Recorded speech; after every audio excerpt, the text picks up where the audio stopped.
agradecemos su asistencia y estar aquí hablándonos de literatura.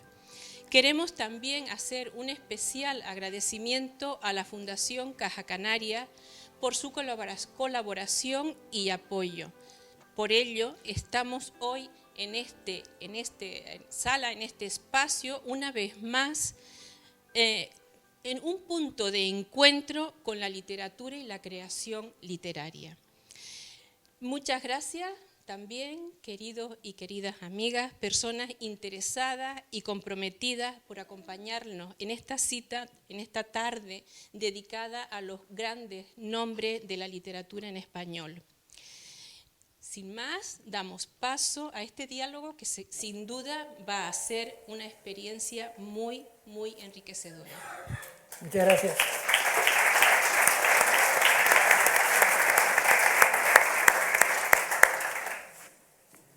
Mi turno. Buenas tardes. Para mí una satisfacción enorme presentar o copresentar este libro nuevo de Juan Cruz, que ya se ha transformado en un canario universal. Y satisfacción también por presentarlo con Juana Pérez Cabrera, amiga de la infancia de la Plaza de San Pedro de Güímar. Yo creo que Secreto y Pasión de la Literatura es un libro excepcional porque excepcional es la experiencia profesional y vital de su autor. Es realmente muy difícil encontrar a una persona que haya sido durante años jefe de la sección de cultura del diario El País, cuando ese diario era el generalista de mayor tirada en lengua castellana. El ser durante años director de una editorial como Alfaguara, que es muy importante en lengua castellana, y el haber sido y ser escritor con una trayectoria bien reconocida y premiada. Desde la extraordinaria, formidable atalaya que le dan estas tres experiencias, Juan Cruz nos presenta una treintena de semblanzas en Secreto y Pasión de la Literatura, de escritores que él ha conocido personalmente y tratado, entre los cuales hay tres premios Nobel, Vargas Llosa, García Márquez y Saramago. Y Günter Grass. ¿Y? Günter Grass. Ah, y Günter Grass, cuatro. Y cuatro que pudieron serlo. El caso de Borges, de Cortázar, de Francisco Ayala y de Javier María. Sí. Esa treintena de semblanzas constituyen en realidad una celebración de la creación literaria entendida desde todas sus vertientes, desde la principal, es decir, el acto de la imaginación que recrea la vida mediante ese instrumento tan maravilloso como es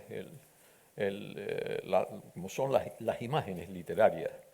Y cuando digo que la creación literaria recrea la vida, lo hago porque es una constante en todo el libro el abrazo de la literatura con la vida. Pero el libro también aborda la creación literaria desde el punto de vista de que es el producto de personas que se ven impelidas en un momento determinado a escribir y bajo unas determinadas circunstancias. Y desde ese punto de vista, pues el libro aborda el por qué y el cuándo los escritores deciden dedicarse a escribir, qué papel representa la escritura en sus vidas y sus vidas en la escritura, y también de qué se alimenta, de qué se nutre la imaginación de los escritores. Pero el libro también aborda la creación literaria desde una tercera perspectiva, que es desde el producto y su difusión. En ese sentido, pues el libro nos muestra la angustia de algunos de esos escritores cuyas semblanzas se hacen cuando, siendo noveles, fueron a las editoriales con sus manuscritos y las editoriales se los rechazaron. O lo contrario, la inmensa alegría de esos escritores noveles cuando reciben la comunicación editorial de que sus libros se van a publicar.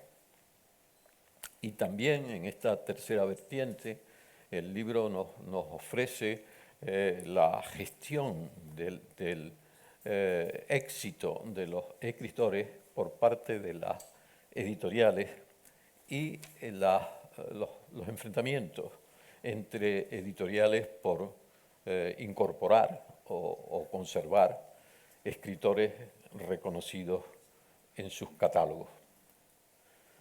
Yo creo que en este tratamiento integral de la creación literaria radica la originalidad, la grandeza y el sumo interés de este libro.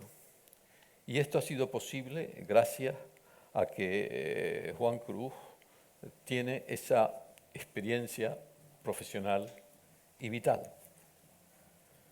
El acercamiento que hace Juan a los escritores es desde el respeto, la admiración y en algunos casos desde el afecto de la amistad. Eso se percibe desde la primera página del libro y esa percepción no se interrumpe nunca. Pero Juan, a mitad del libro, lo explicita abiertamente cuando dice: viví junto a personas extraordinarias que me dejaron escucharlas, aprender de ellas, ser a veces parte de sus conversaciones o de sus esperanzas. Fueron muchos, muchísimos. Aquí todo lo que escribo viene de lo que quedó en mi fuero más interno, lo que me conmovió de ellos. Esto que acabo de decir no le impide a Juan describir momentos incómodos y desagradables que pasó en su relación con algunos de la treintena de escritores cuyas semblanzas presenta, ¿no? Recuerdo la incomodidad de Juan con el sarcasmo de Antonio Gala, o con la pedantería y el desprecio hacia el otro de Susan Sontag. Pero aún en estos casos, lo que prevalece por parte de Juan es el reconocimiento a la genialidad de estos dos escritores. La fusión de el Juan Cruz escritor con el Juan Cruz periodista arranca a esos escritores observaciones interesantísimas sobre el trabajo de creación literaria. Recuerdo las entrevistas a Landero y a Padura con muchísimo interés. Luminosa me pareció la observación de Landero, y cito literal: lo más esencial y difícil para el escritor es encontrar su mundo, aquello que solo él y nadie más que él puede escribir. Más clásica me ha parecido la observación de Padura, y también cito literal: no hay otra razón para escribir una novela que la indagación en la condición humana. La entrevista a Padura a mí me ha parecido una exhibición total de humanidad poderosa por parte de este escritor. En el resto de las entrevistas también surgen curiosidades interesantísimas sobre el trabajo de creación literaria. Recuerdo, por ejemplo, el caso de Bárbara Blasco, que para su novela Memoria del Alambre tuvo que recurrir mucho a sus recuerdos de adolescente.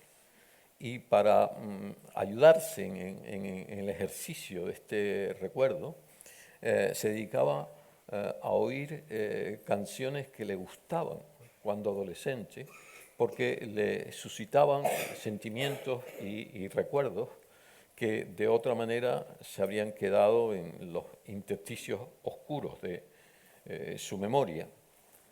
También me ha parecido muy curioso en la entrevista a Bárbara Blasco cómo ella cuenta el origen de uno de sus cuentos.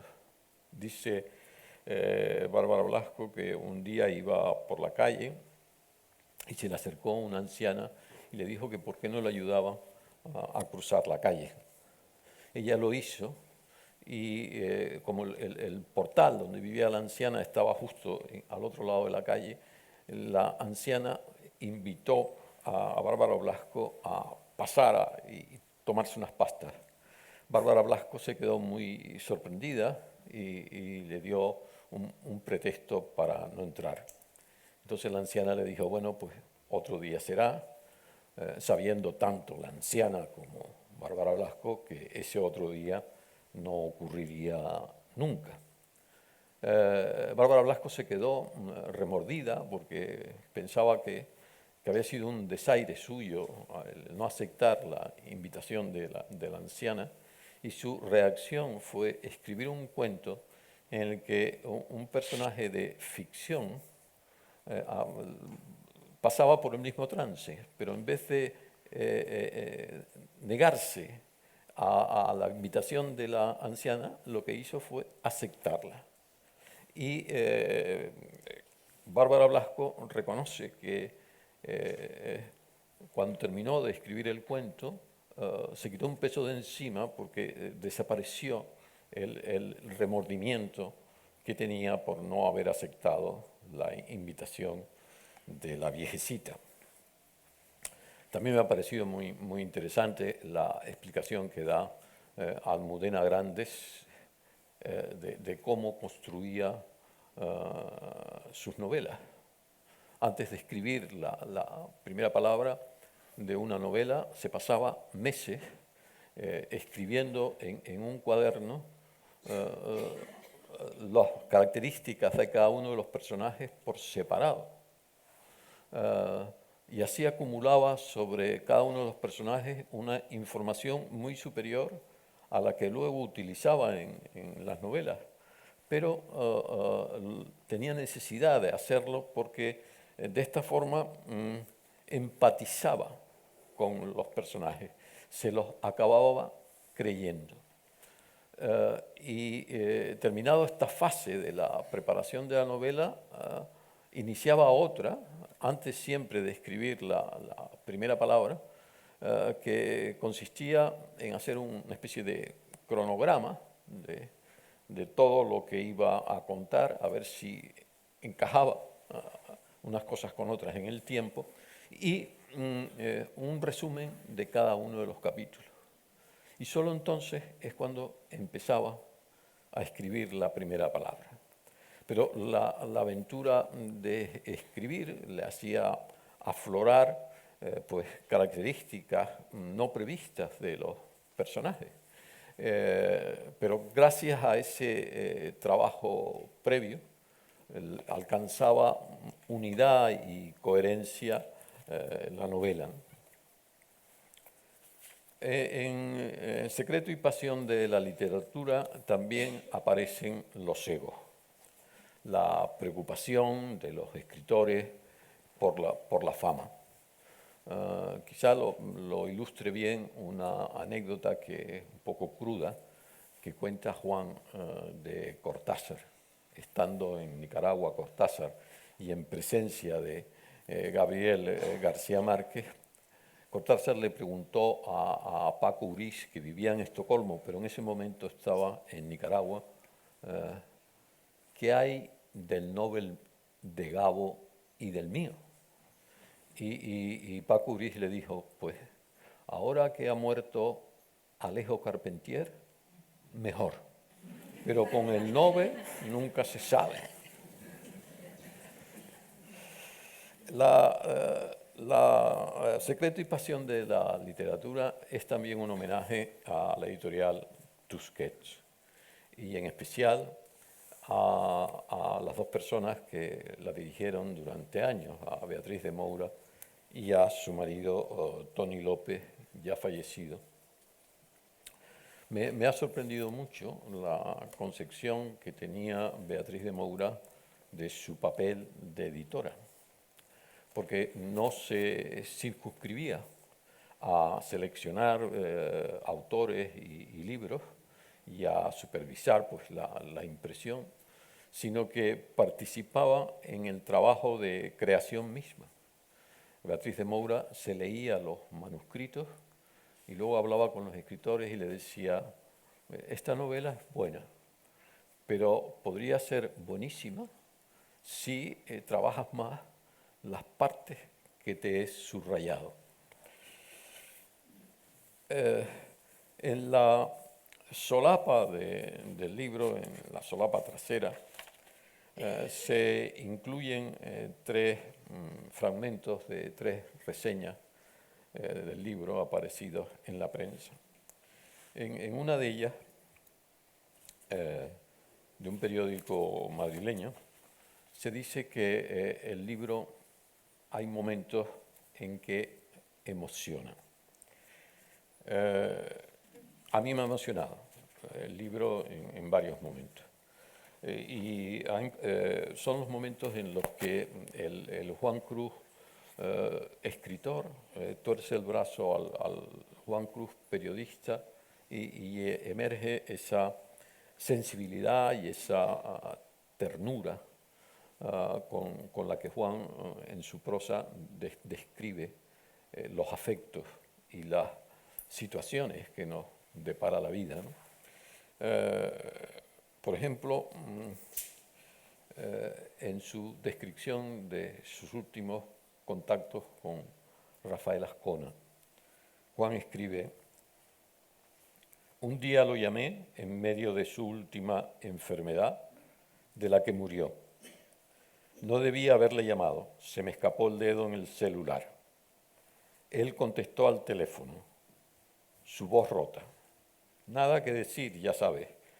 Se me está haciendo la noche en la mitad de la tarde. Pero no tenía voz ni para eso. Otro día me llamó él mismo, pero tampoco tenía voz.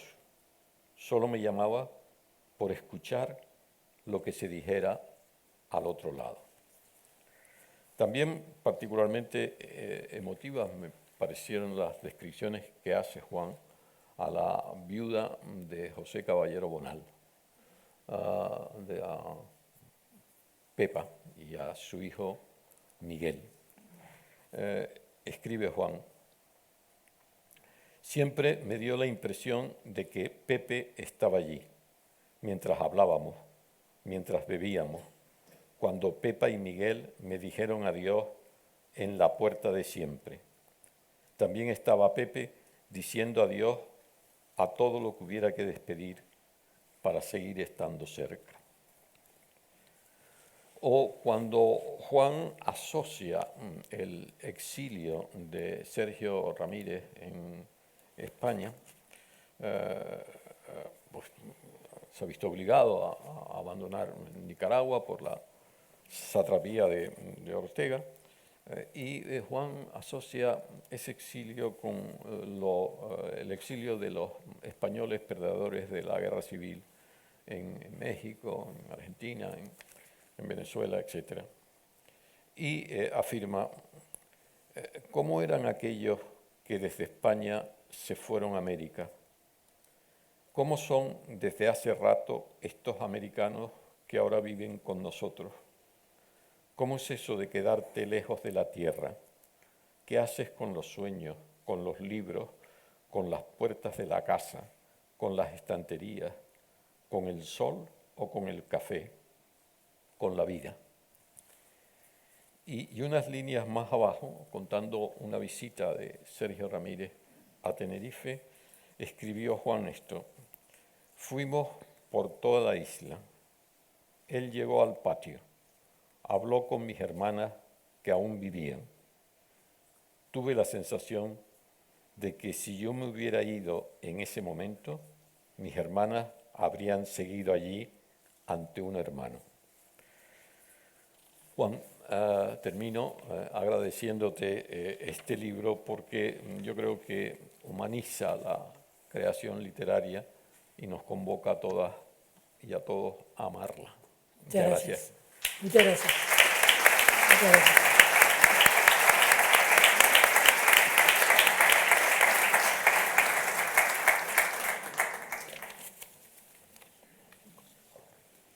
¿Te toca a ti?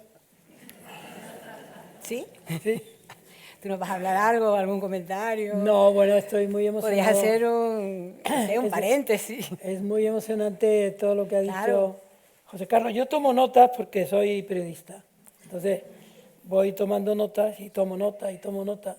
Y muchas veces cuando tomo nota es porque me he emocionado o porque aquello que dice la persona que está hablando, en este caso José Carlos, subraya algo que a lo mejor yo no supe decir, pero que en definitiva es lo que quise decir. Yo soy un espectador. En realidad yo siempre que escribo soy un espectador. Cuando leo o cuando escucho lo que se dice de mí, soy también un espectador. Yo cuando llamo por teléfono y recibo la respuesta, me da la impresión de que el que está en el otro lado soy yo, hablándome a mí. Y eso me pasa en las actuaciones, digamos, de otro sitio.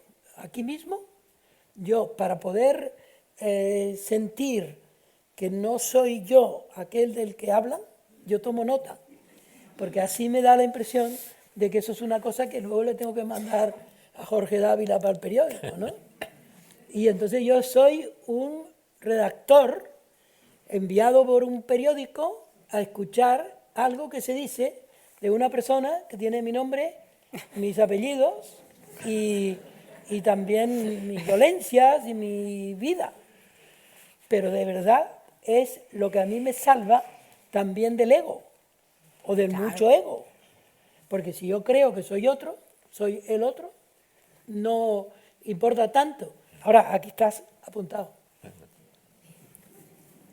Y ahora te toca a ti. Bueno, yo he traído... Ay, por cierto, Sí, muchas gracias a los que me han traído aquí, al Observatorio Pérez Minic, que tiene el nombre de uno que es de todos nosotros, un hombre al que yo le debo una pared y una isla. Lo de la pared es porque el otro día subí la calle que se llamó General Godet y que ahora se llama Domingo Pérez Minic. Y entonces yo subí a ver si estaba aún una pared, que era la pared de Don Domingo, de la casa de Don Domingo, entre las ventanas, y allí había una inscripción que hice yo, en la que estaban allí Arturo Macanti, José Luis Fajardo, Manuel Miguel García Morales, yo mismo, y yo escribí: en esta casa vivió Don Domingo mucho. Y después yo puse y Rosita. Y entonces eso está allí todavía. es que nadie lo haya borrado cuando han querido incluso borrar la figura de Domingo Pérez Minic, o por lo menos tergiversarla, que eso esté ahí todavía, le inspiró a alguien el otro día diciendo, ¿por qué eso? No sé si fuiste tú. ¿Por qué eso no lo convierten en un cuadro que podría ser de José Luis Fajardo? Y eso lo ponemos en algún sitio para que nunca se vaya. No por el ego del que lo escribió, sino porque la figura esa figura es irrepetible entre nosotros, ahora mismo. Porque los escritores, pero los seres humanos en general, estamos distribuyendo el afecto a cosas que no son afectivas ni afectuosas. Don Domingo nos ayudó a entender que el afecto era parte de lo que nosotros no podíamos dejar a un lado, el afecto. Y por eso abría la casa. En la casa siempre estaba abierta la casa y siempre entraba uno y él se fijaba si era fiable o no fiable. Si era fiable, dejaba entrarlo un poquito más. Y si no era fiable, como yo en algún tiempo, él tenía miedo o pavor de que fuéramos allí y le robáramos los libros. Entonces él me dejaba robarle unos cuantos. Entonces, ese momento de nuestras vidas, que don Domingo nos ayudó a tener cerca su magisterio, que tampoco actuaba él como un maestro, ¿no? Que actuaba como una persona normal y corriente, que compraba los periódicos y se reía con nosotros y a veces cantaba la Marsellesa. Cuando José Luis haga ese cuadro, haremos un acto y entonces alguien cantará la Marsellesa. A lo mejor tú. Bueno, bueno, yo me da pena interrumpir tu charla porque es mucho más agradable oírte, tus anécdotas, tus recuerdos y esa semblanza que haces de todas las personas.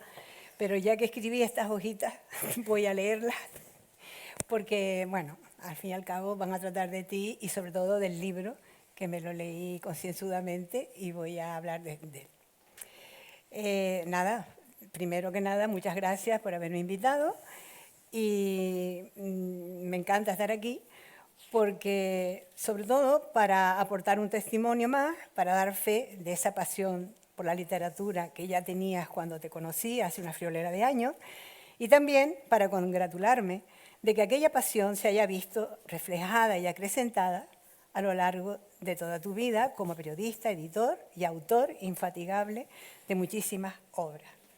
Este libro que hoy se presenta, Secreto y Pasión de la Literatura, es precisamente una obra donde confluyen de manera magistral esas tres facetas. La de periodista, con las preguntas que suscitan las confidencias de los autores que aquí aparecen, la de editor en tus reflexiones de cuando ejercía esas tareas, y como autor, pues como tal, da sentido a todo este material en un conjunto que va respondiendo de manera casi imperceptible a las sugerencias del título. En ese sentido, vamos a empezar por la primera parte de ese título, el secreto. ¿Cuál es el secreto de la literatura que aquí se adivina? Juan en ningún momento plantea ese interrogante de manera explícita, pero a medida que avanzamos en la lectura de esas páginas, se percibe que va dejando en el aire casi de forma imperceptible el intento de explicación de ese misterio, ese secreto que constituye la creación literaria y que sigue siendo afortunadamente un secreto. En ese sentido, y a lo largo de sus entrevistas en este libro, Juan nos da unas pistas de manera sibilina de los factores que han constituido el motor para que al menos personajes como Mario Vargas Llosa, García Márquez, Bárbara Blasco, Almudena Grandes, Rafael Rey, Fernando Aramburu, Luis Landero, entre otros, hayan coincidido en muchos aspectos de sus vidas y que quizás hayan sido esos aspectos lo que han constituido parte de sus secretos al escribir. Entre esas coincidencias, y aparte de otras cosas, en todo, el primer motor fue la propia literatura. Para estos autores, el contacto con un libro providencial en la infancia o en la adolescencia fue el estímulo que activó todos los deseos de construir realidades diferentes para escapar precisamente de las propias. Así me llamó la atención el primer libro que leyó Bárbara Blasco, El Conde de Montecristo, o Dickens para Rafael Rey y Almudena Grandes. Hay quien disponía de muchos libros en sus casas, con padres lectores como Antonio Orejudo o Javier María, o bien quien no los tenía, como Luis Landero, con padres y abuelos campesinos, pero con mucho respeto a la cultura, o Fernando Aramburu, de familia obrera en Bilbao. Y también resulta muy parecida las realidades vitales de casi todos estos autores que Juan tuvo el privilegio de conocer, cuidar y acompañar, incluso en momentos terribles de sus vidas. Así, muchos coinciden en haber pasado su infancia en manos de abuelos, y con gran influencia tanto de un abuelo como de una abuela. También hay coincidencias en haber sufrido conflictos con los padres o haber sido ignorados por ellos. Otros tuvieron problemas con el físico, como Rafael Rey, quien afirma, muy desenfadado, que en el colegio él era el gordo de la clase. Y no hay que olvidarse de las insatisfacciones existenciales o políticas. En ese sentido, habría que mencionarlos a todos, pero vamos a destacar de manera especial a Günter Grass. En el tema familiar, Antonio Orejudo recuerda con cariño a su abuela, que contaba cuentos como nadie y que los alteraba cada vez que lo contaba. De manera similar, Juan siempre habla de su madre, que lo entretenía en sus largas horas en la cama en su infancia con asma, contando cuentos inventados, mirando por la ventana, o bien repitiendo siempre el mismo, como el de Genoveva de Brabante, al que le arreglaba piadosamente todos los elementos desagradables, como el triste final, para que no le resultara una tortura, sino una fuente de felicidad. Y Almudena Grandes, con qué cariño habla de su abuelo, al que adoraba, porque la tenía en cuenta y la escuchaba como una persona mayor. Y qué decir de Gabriel García Márquez, también con su abuelo, el coronel, que luego fue el coronel a quien nadie le escribía. De conflictos con el padre, nadie mejor que Vargas Llosa, que tal vez no hubiera sido escritor si su padre no se hubiera empeñado en que fuera militar. Pero en este libro, Secreto y Pasión de la Literatura, no solo se vislumbra el secreto, se entra de lleno en la pasión. La pasión sale a borbotones en el contacto con estos personajes del Olimpo literario que Juan nos ha traído a la tierra, nos los ha puesto al alcance de la mano. Así, de repente, y como quien no quiere la cosa, empezamos la lectura con Borges, un dios de la literatura, en la habitación del Palace, cuando Juan lo ayuda a hacer la maleta y se ocupa de que sus camisas respiren. Ya con anterioridad nos había pintado un cuadro memorable, cuando todos, Juan, Pilar, su hija Eva, la hija de ambos, una niña todavía, un amigo, y Borges iban cantando en el coche rumbo a un restaurante donde Juan lo ayuda a tomarse su bichisuas. Otro retrato emocionante fue el de Almudena Grandes, hablando de su madre, prematuramente fallecida, de sus complejos y de las penurias que pasó hasta que pudo dedicarse a la literatura. Me llamaron la atención Javier María, protestando por la ausencia del sentido común, Manuel Vicent y sus anécdotas como la de Atahualpa Yupanqui, después la contarás si te parece, Günter Grass y su visión geopolítica del mundo, y José Manuel Caballero Bonal, con aquella frase memorable de el dios abyecto que quiere usurpar el futuro. En el libro figuran muchos más escritores y además está lleno de anécdotas que ustedes saborearán cuando lo lean. Es un verdadero regalo para quienes hemos disfrutado con la lectura de las obras de muchos de estos autores y una llamada de atención, una fuente de curiosidad para hacernos con las publicaciones de otros a quienes no hemos leído nunca, pero que nos han resultado muy atractivos en las entrevistas. Pero en este libro, lo que brilla con luz incandescente es el talento de Juan y su propia pasión por la escritura. Él no se plantea una disyuntiva, como el título de Jorge Semprún, la escritura o la vida, sino que hace de ella su vida, su pasión más auténtica. Sin embargo, y hablando de pasión por la literatura, me parece un buen momento para referirme a los atisbos que ya mostraba Juan en ese campo desde su más tierna adolescencia. Y para ello, voy a contarles cómo lo conocí, que a lo mejor tú no te acuerdas. Coincidí con Juan una mañana temprana de octubre en la calle Carrera, rumbo al instituto. Ese día empezaban las clases y como hacíamos el mismo camino, entablamos conversación. El tema de nuestra animada charla fue precisamente sobre los libros que habíamos leído desde que nos acordábamos. Y ahí nos explayamos hablando de Julio Verne, de Charles Dickens y de tantos otros. En ese momento yo ignoraba que estaba hablando con un periodista, que ya hacía reportajes en la hoja del lunes. Juan siempre ha sido muy humilde y como toda persona de valía, lo sigue siendo. Cuando llegamos a nuestro destino, no dejamos la conversación. Y recuerdo que a mí, que iba tan emocionada por empezar la primera clase de aquel preu de letras, estaba disfrutando tanto con la charla que me molestó el momento en que nos avisaron para entrar en el aula. Seguimos hablando muchas veces y en ocasiones tuve que mandarlo a callar, pues elegía situaciones muy inapropiadas, como cuando en plena clase de griego me pasaba unas cuartillas escritas a máquina en azul celeste, parece que las estoy viendo, y me susurraba que le dijera qué me parecía. Mi recuerdo de Juan por entonces es la de un chico con ojos chispeantes, el blon en la mano y mirando a todas partes como si de cualquier esquina pudiera surgir algo que pudiera convertirse en noticia. No paraba de preguntar, a veces preguntas absurdas, o eso me parecía, pero no era impertinente en su curiosidad. Tenía un déjame entrar que a todo el mundo le caía en gracia y creo que lo quería, como aquí de la India, uno de sus personajes emblemáticos. Estoy acabando ya. Luego vino el boom de la literatura sudamericana, el descubrimiento de Rayuela, que como Juan ha dicho en alguna parte, todos recitábamos como si fuera un libro sobrenatural, o los versos de Pablo Neruda, Alejo Carpentier, Vargas Llosa y, como no, García Márquez. ¿Quién iba a pensar que Juan iba a estar con ellos, a editar sus libros, a acompañarlos en sus viajes y a tratarlos con tanta cercanía? Ya por entonces escribía de manera frenética, tanto que me daba la impresión de que quería registrarlo todo, que no se le escapara nada, y yo me preguntaba de dónde sacaba el tiempo. Creo que ese es otro misterio por resolver. No quiero terminar sin referirme a varios aspectos de Juan que también están presentes en este libro y que no puedo dejar de señalar.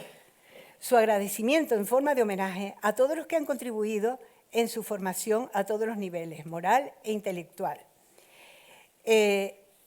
Aquí reproduzco el texto que ya leíste, así que no lo voy a leer.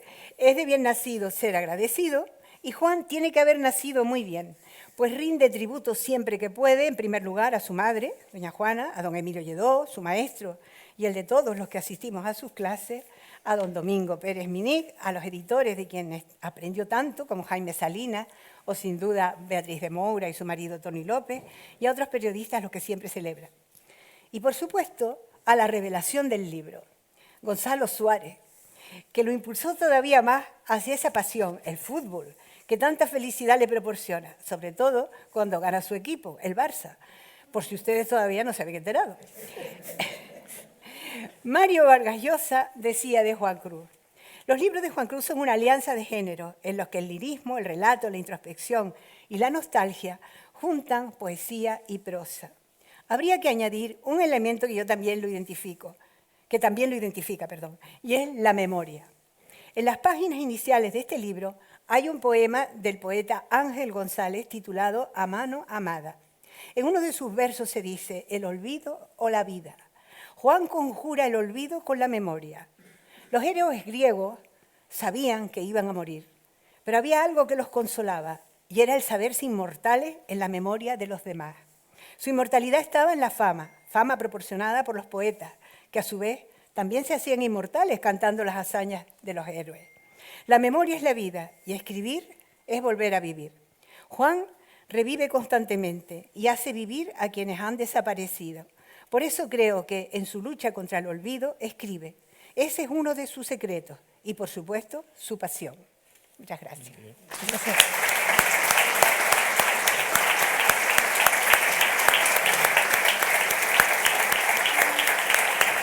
Gracias. ¿Y ahora qué hacemos?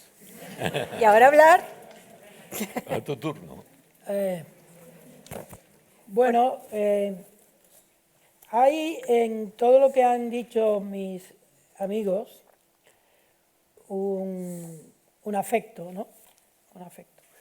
Y la palabra afecto para mí es inolvidable porque es lo primero que uno busca en cualquier relación, e incluso en cualquier libro, ¿no? Porque me gustaba a mí, ¿por qué yo fui un día a comprarme unos pantalones que mi madre me dio el dinero y me compré los libros de Unamuno? ¿Quién me mandaba a mí a sentir que quizá era Unamuno el que yo tenía que comprar? ¿Por qué? Y después hubo una época en que enfrente de mi casa, donde había hay una enorme montaña, que ahora ya no es montaña, porque la han diezmado, la han roto y es un hotel. Allí había un montón de árboles muy desangelados, que yo de chico siempre estimaba que eran figuras de Unamuno enfadado. Enfadado. Yo no había leído a Unamuno, pero ¿por qué tenía yo esa manía con Unamuno? Cuando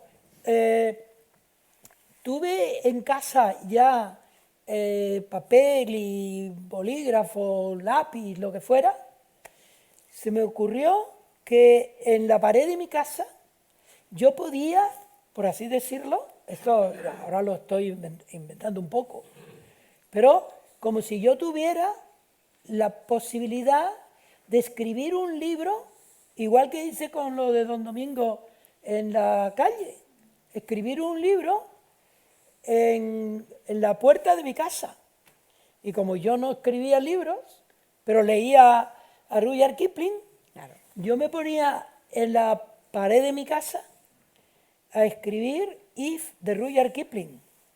Mi madre, evidentemente no, porque podía saberlo. No sabía quién era Kipling, ni sabía qué era ese poema. Pero cuando ella me vio escribir aquello, me dijo: Juanillo, en las paredes no se escribe. Que era, ustedes los lingüistas y tal, dirán un sintagma y tal, ¿no? Pero lo cierto es que ella sí se dio cuenta de que lo que yo pretendía hacer era escribir. O sea, ¿qué le llevó a ella a sentir que ese muchacho, que en realidad había aprendido a leer a los 9 años y que empezó el bachillerato a los 10 años, porque de aprender a leer, yo tenía la complicidad de la radio. Como yo escuchaba mucho la radio, yo podía siempre tener un recurso para saber qué es lo que se estaba diciendo ya en letras, aunque todavía no supiera las letras. Bueno, pues mi madre me dijo: Juanillo, eso lo tienes que borrar. Y yo lo borré con la uña. No por reivindicación, yo era un chico muy obediente y a mi madre le obedecía todo, porque fíjate tú, la lata que yo le daba, ¿tú sabes lo que es un asmático despertarse de madrugada sin respiración? Y que eso ocurriera y ocurriera y ocurriera, esa gente debía estar de mí ya hasta la coronilla. Bueno, pues yo borré eso con la uña. Decía Fernando Arrabal en la explicación del movimiento pánico una frase que yo no me olvido y que yo la uso para cualquier cosa, de modo que a lo mejor no tiene nada que ver con lo que voy a decir, pero a mí me gusta la frase. Él juntó de dos libros distintos una frase que constituyó el arquitrabe de su famoso, ¿cómo se llamaba el movimiento? Pánico. Decía: l'avenir s'ajoute d'un coup de théâtre. ¿Está bien dicho? ¿Y cómo es? El porvenir actúa en golpes de teatro. El porvenir de las personas actúa en golpes de teatro. Tú no sabes por qué te ocurrió eso. ¿Por qué fuiste a ver al alcalde y le dijiste: alcalde, quiero que me dé la beca para yo? Y el alcalde decir: el alcalde no recibe a pordioseros. Es decir, ¿cómo eso te cambia la vida o te otorga modos de afrontar la vida sin que eso pase por el aura o el aire del rencor? Sino que tú vas conociendo cosas. Pues mi madre me dijo, borra eso. Y lo borré. Y al cabo de los años, seguramente 40 años, o 35 años, o 33, mi hija, Eva, estaba en mi casa y yo estaba en Inglaterra o en Madrid. Y yo no estaba.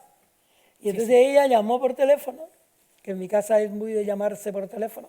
Mi casa era el único sitio del barrio, de todo el barrio, en que había un teléfono.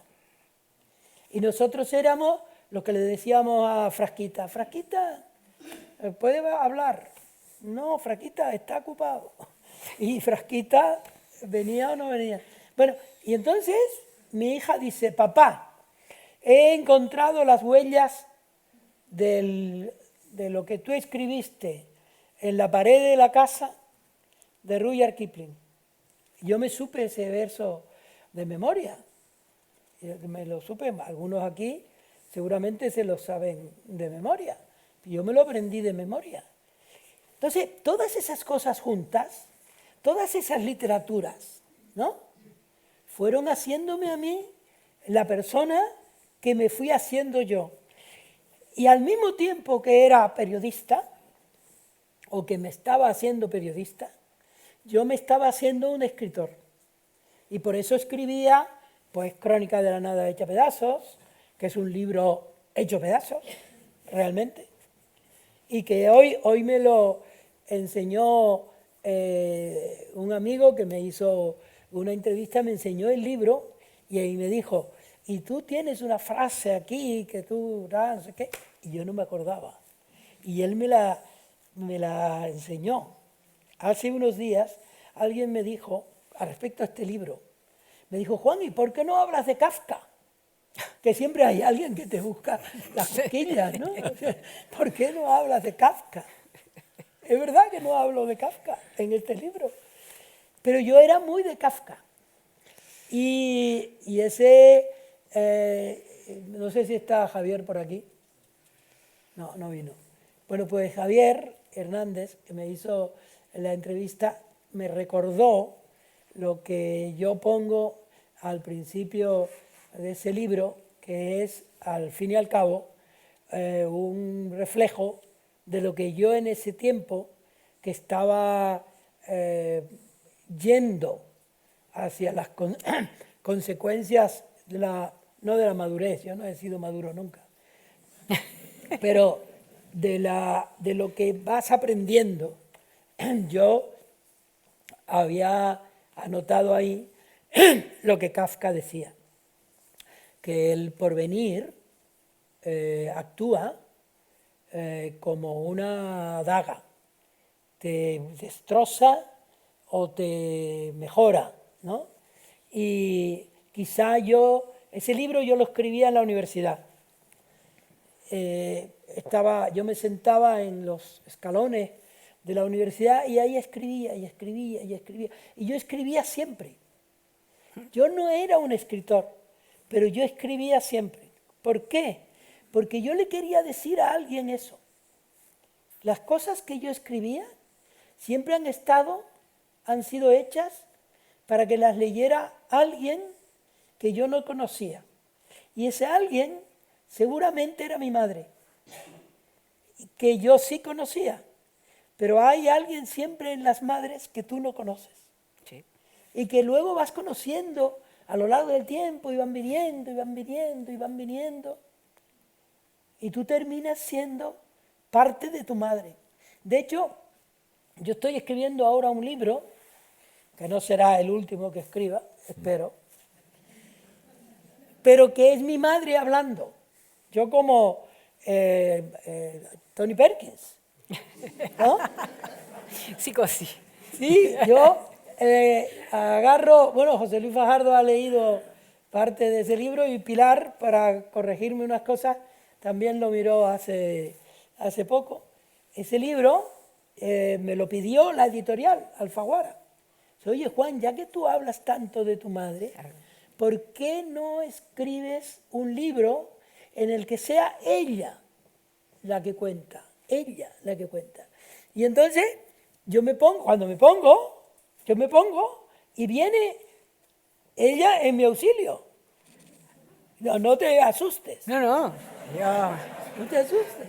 yo sé que Viene tú en mi estás auxilio, poseído. quiero decir que su sintaxis, que yo heredé su sintaxis, su manera de burlarse de lo solemne. Porque claro, yo le decía a mi madre lo que fuera y ella siempre tenía una remama para que yo bajara el pistón, ¿no? Remama es una palabra que yo hubiera creído que era de ella y que no se debía decir porque no existía, y después tú llegas al diccionario y ya está remama.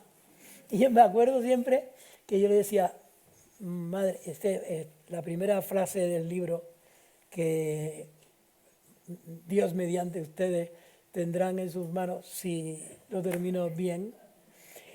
Mi madre hablaba como la gente del siglo XVIII o XIX, porque tenían un léxico familiar, que diría Natalia Ginsburg, ¿no? Entonces, ella decía esto y decía, madre, así no se dice. Madre, así no se dice.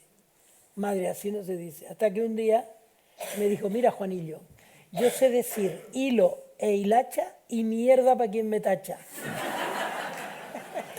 Con esa madre me hice yo escritor, porque tampoco te dejaba decir cualquier cosa. Mi hermana Carmela, que era, bueno, mi hermana Candelaria era Dios bendito y el Papa, pero mi hermana Carmela me saería cada vez cuando yo empecé a ir a la península y yo volvía, decía ella en la cocina, nada más que yo decía la S, yo decía una S y ella decía, mira el bobo este que viene de la península un rato y ya está hablando como los godos. Mira el godo este. Cosa que pasó en un tiempo de aquí de las islas, sobre todo de las islas que yo transitaba. Cada vez que tú te decías una S, es que tú ya estabas engodado. No, era simplemente que igual que pasó con el lenguaje, pues aquí hubo un lenguaje que de pronto nosotros abrazamos y decíamos, este es nuestro lenguaje, esta es nuestra lengua. Pero es que nosotros no tenemos una sola lengua. Tenemos las lenguas latinoamericanas, tenemos la lengua andaluza, nosotros tenemos un montón de lenguas, pero hubo un momento determinado que aquí parecía que solo podías tener la lengua con la que te criaste chiquitito. No, hay otras lenguas y por fortuna eso se ha ido tapando. Diluyendo. ¿Y yo por qué he dicho todo esto? Bueno, porque tienes que seguir hablando. ¿Qué pasa, Bueno, Tomás? este libro está escrito con el corazón. Este libro no está escrito ni para ser celebrado, que celebro que ustedes estén conmigo aquí celebrándolo. Este libro está escrito para que yo supiera de mí, de cómo fui yo llegando a toda esta gente y lo que toda esta gente significaba para mí. La literatura y los escritores y las personas, porque todos estos son personas, no son escritores únicamente, son personas. Y por eso José Carlos se ha fijado mucho en Landero. Landero es una de las mejores personas que yo he conocido. Una gran persona que yo conocí acaba de morir, que es Mario Vargas Llosa. Mario Vargas Llosa no es el personaje que nos vendieron los que amaban a Vargas Llosa, y ahora no lo aman tanto, ni los que de algún modo creyeron que Vargas Llosa era una postal. Vargas Llosa es una de las mejores personas que yo he conocido. y el sufrimiento suyo fue un sufrimiento de veras. Y está en un libro, que mucha gente se pierde porque hubo un momento determinado, que fue cuando él ya escribió incluso La fiesta del chivo, en que la gente decidió que como era de derechas, no había que leer sus libros. Como si Homero hubiera sido de izquierdas. Y no leemos a Homero. Claro, claro. ¿No? Eso tiene que Homero es un reaccionario. Vargas Llosa es uno de los grandes que yo he conocido, de las grandes personas que yo he conocido. Recuerdo, por recordar algo, que aquí cerca está el teatro, el cine, ¿cómo se llama el cine? El Greco. Oye, Juanito, ¿podemos ir al cine? Y yo, ¿qué quieres ver, Mario? Dice, quiero ver una película de Stallone. Sí. Sylvester Stallone. Sí, y dije, Mario, es una mierda. Pero era lo que le gustaba a él. Entonces tenía las gafas rotas. Y dije, pero si no puedes ver con esas gafas.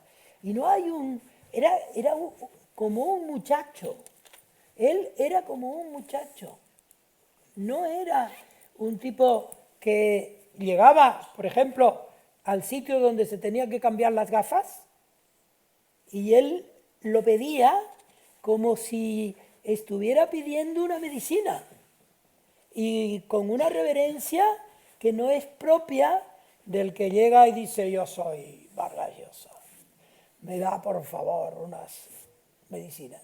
No, era un tipo, y entonces iba al cine y actuaba como un espectador, como mi nieto hace 2 años, no ahora que ya tiene el colmillo más retorcido, pero y lo traje yo al Greco. Y luego, Juanito, y nos comemos una pizza. Era un personaje así. Vargas Llosa era un personaje así. No era un engreído, una persona que luego ha sido parte de la prensa del Corazón o de otras prensas, etcétera, etcétera. Era una persona de una enorme nobleza. Y yo me alegro de decirlo aquí, cuando ya él no me va a escuchar decirlo, ni nadie va a decir, mira lo que dijo el otro día o mira lo que dijo el bobo aquel. Lo cierto es que en este libro tiene un capítulo, o 2 capítulos, o 4, no me acuerdo cuántos tiene, que tiene que ver con Vargas Llosa, Gabriel García Márquez y la vida entre ellos. Completado con una iniciativa que tuvo Héctor Abad Faciolince de juntar, cuando ya Mario no conocía, Gabriel García Márquez no conocía, juntarlos para que se dieran un abrazo. Nosotros estábamos allí, estaba Pilar, estaba Daniel Samper, estaba Mario, estaba Patricia, la mujer de Mario, y nos llegó esa llamada para ver si nosotros pudiéramos conseguir el momento ese en que estaba Mario en Cartagena de Indias y que estaba también Gabo, que se encontraran y que eso quedara registrado. Y Mario, con buen criterio, dijo que a él eso no le parecía bien, porque ya Gabo no conocía. E iba a dar un abrazo a alguien que era para la galería, no era un afecto verdadero. Yo sí viví, y si me permiten yo lo cuento, una historia cierta. Cada vez que Mario escribía un libro importante, y que al menos fueron 2 o 3 en ese tiempo, La fiesta del chivo, el que escribió cuando le dieron el premio Nobel, y también el que escribió sobre Guatemala, son libros importantes. Gabo me llamaba a mí y me decía, oye, dile a Mario que acertó otra vez. Y yo era el correveidile de ese momento. Y estábamos en Oxford, o volviendo de Oxford, que le habían dado allí un premio a Mario, y entonces me llamaron de la agencia Balcells para explicarme que a Gabo lo estaban operando de algo delicado en Los Ángeles. Y yo se lo dije a Mario, y mira, me acaban de llamar para decirme esto. Y él le dijo a su mujer, tendremos que mandarle un telegrama a Mercedes para desearle salud. Ellos rompieron, pero ellos nunca dejaron de tenerse afecto, literario por lo menos. Tan es así que estos días he estado leyendo yo un libro que es casi novenal, que es de la Academia de la Lengua, en el que Mario Vargas Llosa cuenta otra vez 100 años de soledad, con una pasión que tendría que ser releído en las escuelas, en los colegios, en las universidades y sobre todo en las tertulias en las que siempre se parte diciendo ¿y por qué se pegaron? Como si ese fuera el único argumento de la trama. El único argumento de la trama. Ha habido la tentación de destrozar muchas vidas inventadas, que luego son vidas que han sido destruidas o medio destruidas o se han intentado destruir porque nos ha hecho gracia destruirlas, porque a los periodistas nos pareció, o a los cotillas, nos pareció que eso estaba bien y porque así se divierte uno. Y Mario Vargas Llosa ha tenido, y Gabo no lo ha tenido, pero porque no le tocó, ya le tocará a Gabo, porque un día alguien, bueno, sí, ya le tocó. Le descubren que tuvo un amor, unos amores, unos no sé qué, y entonces su literatura ya deja de ser como si Homero no hubiera cometido también adulterio. U otro tipo de adulterio. Tú sabes de eso más que yo, claro. No, yo los adulterios de Homero se me escapan. Entonces, yo leí otra vez, yendo a ¿cómo se llama ese sitio? A Grecia, yendo a Grecia, amada Grecia, me llevé la edición que salió finalmente del libro de Mario Vargas Llosa sobre Gabo. Y yo me fui leyendo ese libro otra vez, porque yo lo había leído cuando salió en su momento, ¿no? Siempre dice uno eso y después resulta que ni te acuerdas ni nada. Pero bueno, yo me puse a leer ese libro yendo a Atenas. Yo dije, pero esto es una maravilla. Esto lo tendría que leer la gente que habla de Vargas Llosa y que habla de Gabo y que consideran que aquí lo que importa es por dónde le dio el puñetazo. Entonces me puse a leerlo y en Grecia, en Atenas, escribí ese capítulo. Los dos gallos frente a frente. Y después vino, bueno, no se lo cuento para que ustedes tengan interés en leer el libro. Después vino, en ese tiempo, se me ocurrió llamar a Héctor Abad para que él contara de su propia manera cómo fue su idea de que Mario se encontrara con Gabo. Y le pedí lo mismo a, ¿cómo se llama este? A Samper, a Daniel Samper, que es la persona más divertida y más alegre que yo he conocido en el mundo este que transitamos del periodismo, y etcétera, etcétera.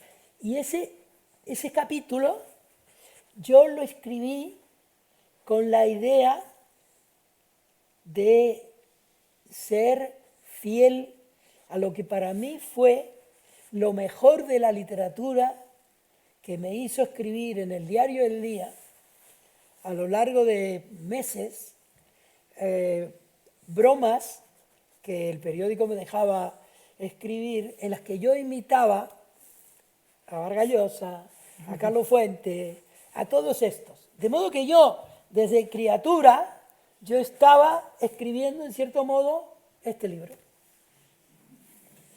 ¿Alguien quiere hacer alguna pregunta, alguna tal, o ya es muy tarde?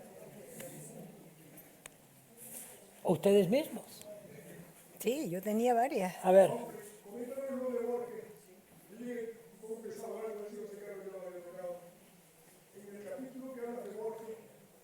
Borges Usaquera, pariente nuestro. Ese capítulo contiene alguna...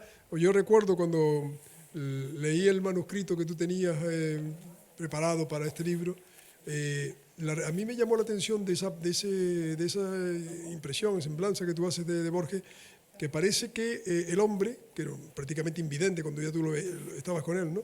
El hombre lo fuiste situando por varios escenarios de un mismo hotel y y al final se acabaron sentando debajo de una cúpula, creo que era.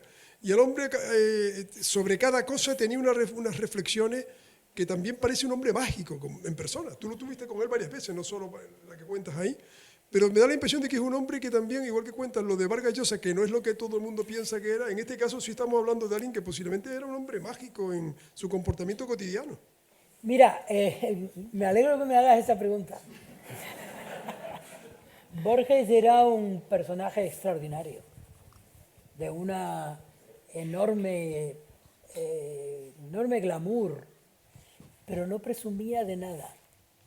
Él se sentó en un coche que era el coche de Pilar, que era un coche chico, entonces, un 127.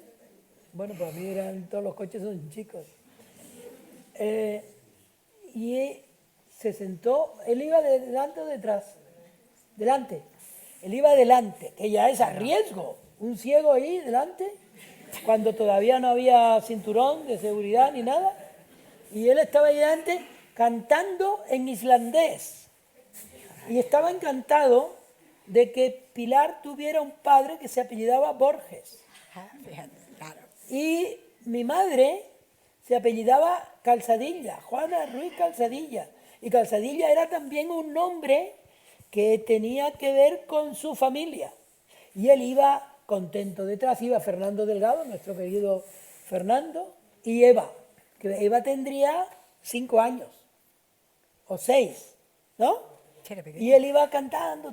Cuando llegamos al restaurante, que era un restaurante que nos pagaba la editorial, Alianza Editorial, que fue la que me pidió que yo paseara a Borges por Madrid, o que yo le ayudara. Y claro, eran días en que tenía que venir nuestra hija, no teníamos quien la cuidara. Y era un fin de semana. La mujer de Borges, que estaba importante que lo retengan, la mujer de Borges se había ido a Córdoba, España, para estar con unos amigos que tenía ella allí. Y entonces, vale, se fueron. Y entonces me llamó Javier Pradera, el mítico editor, y me dijo, Juanito, yo estaba en casa de José Luis Fajardo, cuando se produjo esa llamada, oye, Juanito, ¿tú podrías llevar a Borges a cenar? Y yo digo que sí siempre, por si no me dan trabajo.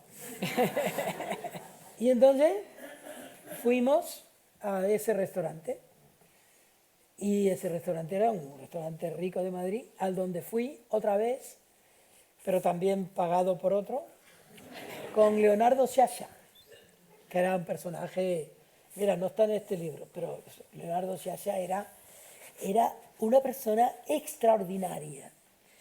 Cuando estaba ya muy enfermo yo lo fui a ver en Milán y entonces fui a su habitación y él estaba ya muy mal, vestido con el pijama, tratado por los médicos.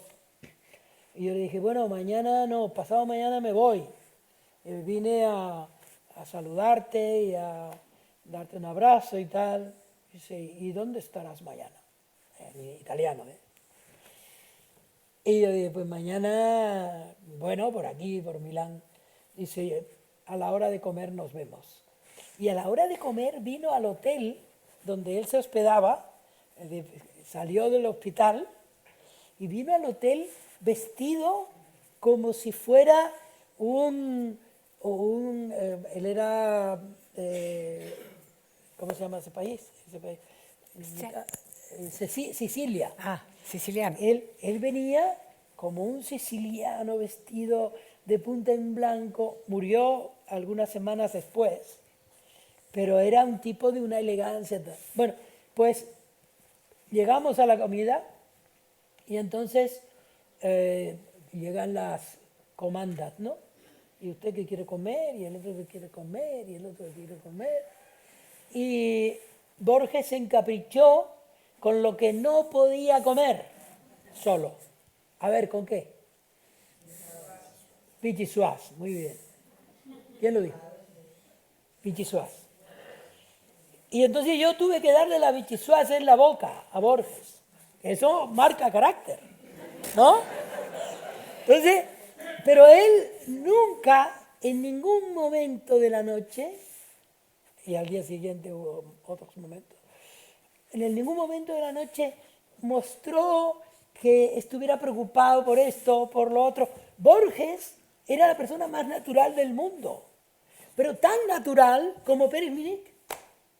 Es decir, que aceptaba todo lo que hubiera alrededor, siempre que no fuera, digamos, desgraciado o intragable, ¿no? Pero era una persona normal,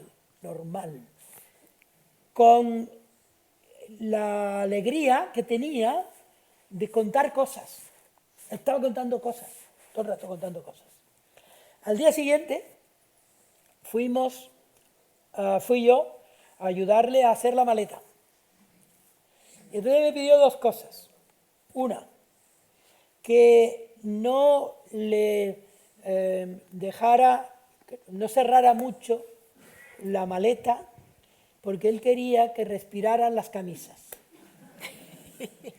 Y luego que le llevara a la cúpula del Palace. La cúpula del Palace, según él me iba diciendo, era el único sitio del mundo donde él podía ver el color amarillo. Y yo ahí lo llevé, él estuvo contemplando ese amarillo, que para él era mítico, y luego ya le subí arriba, ya luego nos despedimos, pero yo le había hecho una entrevista mientras estábamos en el restaurante. Yo le preguntaba cosas y le preguntaba, pero yo entonces era el redactor jefe del periódico y no me gustaba usurpar el sitio donde tenían que escribir los periodistas que estaban en la calle, por así decirlo. Me daba vergüenza. Me parece mentira que lo diga, pero así era, ¿no? Y entonces yo me guardé esos papeles. Y un día me dijo Juan Cueto, ¿y tú eso por qué no lo conviertes en una entrevista? Y esa es la entrevista que está en el libro y que salió en Cuadernos del Norte. Lo que pasa es que Cuadernos del Norte tenía poca difusión, pero es una entrevista que para mí es de las más surrealistas y verdaderas que he hecho. Porque Borges estaba jugando todo el rato. Era un hombre jugando. Y al cabo de los años, quizá 2 años, 3, yo estaba en Madrid y me llamó Kodama, su viuda, para ver si nos veíamos. Y entonces yo fui a verla y justamente nos pusimos cerca de donde estaba la cúpula del Palace. Y le conté esa historia nuestra con Borges. Y entonces ella me dijo, yo nunca dejé solo a Borges.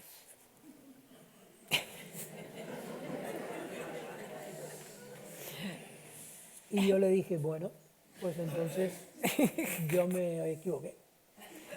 Y seguimos hablando. Luego fuimos grandes amigos, ella y yo le hice varias entrevistas, algunos sobre aquel episodio tan simpático que es de ellos subiéndose en Estados Unidos, en un descampado de estos norteamericanos. Y ella era una mujer muy desvalida. Podíamos pensar que era alguien difícil, y lo debía ser, pero en ese momento ella hablaba de Borges y de ese viaje como una persona presa de un cierto desvalimiento. Yo nunca me gusta decir que era antipática o simpática o esto o lo otro, porque no me parece justo. Porque ¿qué sabe uno de qué le pasa a las personas por dentro para que te digan una cosa, te digan la otra, ¿no? Eso es Borges. Carmelo, ¿ya te fuiste? Ya se fue Carmelo. Juan, en una entrevista que te hicieron días después de la muerte de Vargas Llosa, que te hicieron en un canal argentino. No, eso no depende de mí, yo creo que depende de... Bueno, en una entrevista que hicieron a Juan en un canal argentino, pues yo creo que 2 o 3 días después de morir Vargas Llosa, tú hablas de la cercanía de Vargas Llosa, ¿no? Y cuentas que, o contabas que en la editorial ustedes se reunían con él y que él escuchaba atentamente todo. Y me pareció entender que ustedes le comentaban cosas de los libros, de los manuscritos. Sí. Y él y le sugerían. Sí. ¿Eso es verdad? Sí. No solo eso, sino que él en el periódico, él cuando se cometía alguna equivocación o quería que la equivocación no saliera, él llamaba a la secretaria y le decía, hay esto, por favor, lo podías cambiar. O sea, era una persona muy cercana y nunca era una persona que te exigiera, sino que te preguntaba y cuando tú le hablabas de sus libros, él era como otro. Él escuchaba y no te ponía malas caras ni nada, sino hay una frase, una anécdota que cuenta, no me acuerdo quién estos días, que Mario Vargas Llosa, Héctor Abad Faciolince y Cercas fueron a verle un día y estaban hablando de la literatura y de pronto Héctor le pregunta, oye Mario, ¿tú crees que lo que tú hiciste con respecto, que si era algo, pon tú, que le preguntaban por lo de Mario y Gabo. Si eso no hubiera pasado, si eso hubiera pasado de otra manera, tú hubieras tenido un reflejo distinto en la sociedad, lo que fuera. Sí, sí. No recuerdo, pero... Y entonces Mario dijo lo que por otra parte indica qué decía Mario cuando alguien venía con una pregunta que quizá sí y quizá no. Y entonces él dijo, quizá. Es decir, no elaboró más. Mario no era un tipo de enrollarse con lo suyo, de enrollarse con sus libros, con lo que él había escrito. Si le preguntabas, él te decía. Pero él no era el escritor de sí mismo. Yo creo que él escribió siempre para que su padre lo leyera. Para que su padre lo leyera. Me han dicho que hay que ir terminando ya, pero me gustaría contar lo que le pasó a él el día que tenía que dar su discurso de Nobel. de Nobel. El premio Nobel. Llegó a donde yo estaba con una amiga que yo había hecho esos días y que es una... No sé, si estuviera esto conectado, ella lo estaría viendo, porque no se pierde nada de Vargas Llosa, no de mí. Bueno, entonces, esa chica estaba allí conmigo y vemos pasar a Mario, que se iba al médico. Me voy al médico. No tenía voz. No tenía voz. Su cara era la de un muchacho asustado. Y entonces me dijo, y es que tengo, y te informa, él te informa. Era evidente lo que él estaba haciendo allí, que luego tenía que dar un discurso. Si tengo luego que dar el discurso y no tengo voz. Le arreglaron eso, pero la cara de Mario era la cara de Mario temiendo. Y yo no tengo razón para decirlo ni para sugestionarlos a ustedes con que fuera verdad o que fuera mentira, pero en ese momento yo vi a Mario con el mismo miedo que le tenía a su padre. Bueno, yo sé que les he contado más de lo que sé, pero ahí hay una pregunta.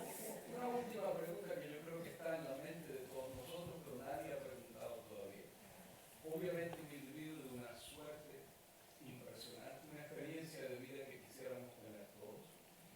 Y hasta me atrevería a decir que tenemos una gran envidia, pero te agradecemos de haber escrito el libro porque ahora compartes esa experiencia con nosotros, así que ya no te podemos envidiar. ¿Quién es el pez que no mordió? ¿Tienes alguien por diseño a lo mejor aquí ha puesto flotando encima de tu cabeza un quién es quién de la literatura hispanoamericana? Pero tú, ¿quién no está en ese libro que tú hubieras querido entrevistar? Muchos, porque este no es... Yo he escrito... Yo tengo un libro anterior a este, que se llama Egos Revueltos, y este quiso ser la segunda parte, pero yo luego desistí, porque me parecía que en la primera parte era el libro escrito por uno que era todavía joven. Y los jóvenes no sabemos muy bien, o no hemos sabido, porque ya yo de joven no tengo nada,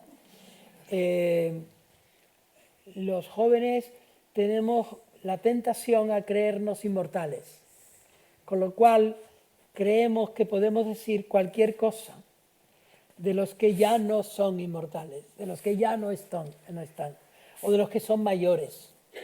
Y a mí me pareció que en este libro yo tenía que cuidar mucho el respeto a los otros. Y el libro cambió. De hecho, lo único que queda de aquel libro es el poema de Ángel González. El poema de Ángel González. Pero yo sí creo que, por ejemplo, tendría que haber estado Leonardo Sciascia, sin duda ninguna. Tendría que haber estado tanta gente. Carlos Fuentes. ¿no? Carlos Fuentes, que está en el libro anterior, pero muchos están en otros libros, ¿no? Pero sí, tienes razón. O sea, Si yo ahora miro el libro por dentro y me doy cuenta de la gente que falta, me daría una rabia enorme. Por eso Pues ahora, ya sabes, ahora voy a escribir otro libro. Eso.